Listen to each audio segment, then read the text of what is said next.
سفر کے مہینے میں کچھ میں نے صورت قریش کے بارے میں عرض کیا اور حزب البحر کا عرض کیا۔ حزب البحر تو ایک بھولا ہوا سبق ہے، لوگ بھول گئے کہ حزب البحر ہوتا کیا ہے، بلکہ کتنے لوگ ایسے ہیں انہیں پتہ ہی نہیں ہے کہ حزب البحر کیا تھا، کیا ہے۔ ایک سبق تھا جو بھولا ہوا تھا اور مسلسل بھولا ہوا تھا، اور وہ یاد ہوا اور پوری دنیا نے اس کو یاد کیا۔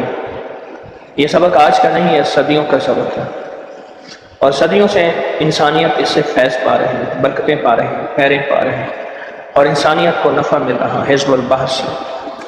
حزب البحر کو سال میں ایک دفعہ اس کا چلہ ہوتا ہے، یہ ضروری نہیں کہ آپ اسے سال میں ایک دفعہ پڑھیں، سال میں ایک دفعہ اس کی زکوٰۃ ہوتی ہے، مشق ہوتی ہے۔ الحمدللہ کرنے والوں نے کیا اور بہت پایا، لیکن سورۃ قریش تو پورے سال کے لیے ہے، اور حزب البحر بھی پورے سال کے لیے ہے۔ آپ روزانہ ایک دفعہ پڑھ سکتے ہیں، 2 دفعہ، 40 دفعہ، 100 دفعہ، جتنی بھی تعداد مقرر کر لیں حزب البحر کی۔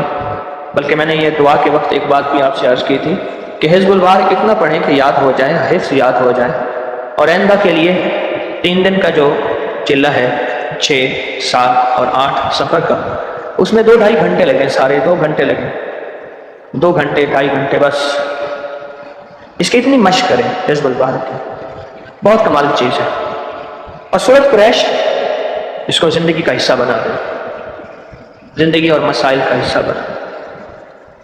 جتنا ہمارے سائنسی ایجادات بڑھتی جائیں گے اور سائنس ترقی کرتی جائے گی اور انسان تیز ہوتا جائے گا، رابطے تیز ہو جائیں گے، وہ سفر جو ہفتوں میں طے ہوتا تھا وہ گھنٹوں میں طے ہوتا ہے، اور گھنٹوں سے بھی ہم آگے نکل گئے ہیں۔ وہ سفر جو طے ہوتا تھا ہفتوں میں، میں وہاں گیا، حضرت لال شہباز قلندر جہاں کے بزرگ تھے، میں روس کے اس حصے میں گیا، تو میرے ساتھ ایک صاحب تھے، میں نے ان سے کہا کہ اپنی لوکیشن دیکھو کہ وہاں تک سندھ تک اس کی لوکیشن کیا بنتی ہے، تو انہوں نے مجھے مہینوں کا سفر بتایا۔ پھر میں نے کہا کہ اچ تک کیا بنتی ہے، تو انہوں نے مجھے وہی سفر بتایا، ہفتوں اور مہینوں کا وہ سفر بتایا کہ بہت زیادہ سفر ہے، اور وہ سفر تھا پیدل کا یا گھوڑے کا یا کسی جانور کی سواری کا، یہ سفر تھا۔ اب تو سفر کم ہو گیا، فاصلے سمٹ گئے ہیں، لیکن مسائل بڑھ گئے ہیں، مشکلات بڑھ گئی ہیں، پریشانیاں بڑھ گئی،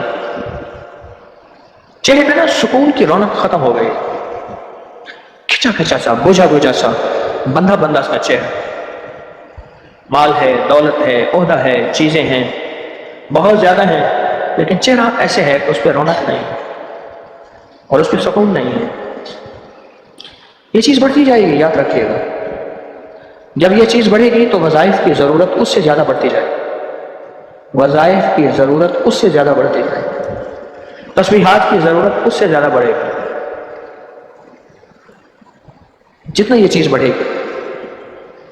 آپ حقیقت جانیں، حالانکہ چاہیے تو یہ تھا کہ پہلے اتنا یہ بڑا ہال ہے اور اس کی جتنی لائٹیں لگی ہوئی ہیں، تو ہر بتی کو جلانے کے لیے کا بندہ ہوتا، اس کے چراغ میں تیل ڈالتا، تیل میں بتی کو جلاتا۔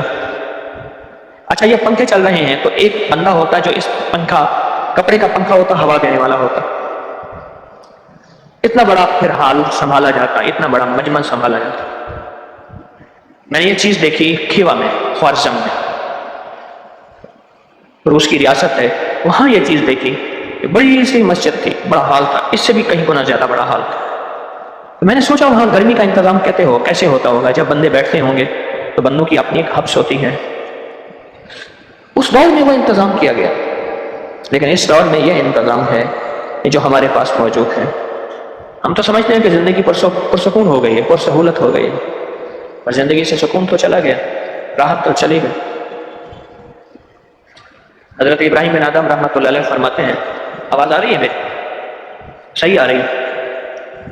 اچھا، یہ اصل میں یہ بات کہنا اسپیکر والوں کو جگانا ہوتا ہے بنیادی طور پر۔ حضرت ابراہیم بن آدم رحمۃ اللہ علیہ فرماتے ہیں کہ جو سکون ہمیں ملا ہے، جو سکون ہمیں ملا ہے، اگر وہ سکون بادشاہوں کو مل جائے یا پتہ چل جائے، بادشاہوں کو پتہ چل جائے اس سکون، تو بادشاہ تلواریں لے کے ہم پہ ٹوٹ پڑیں۔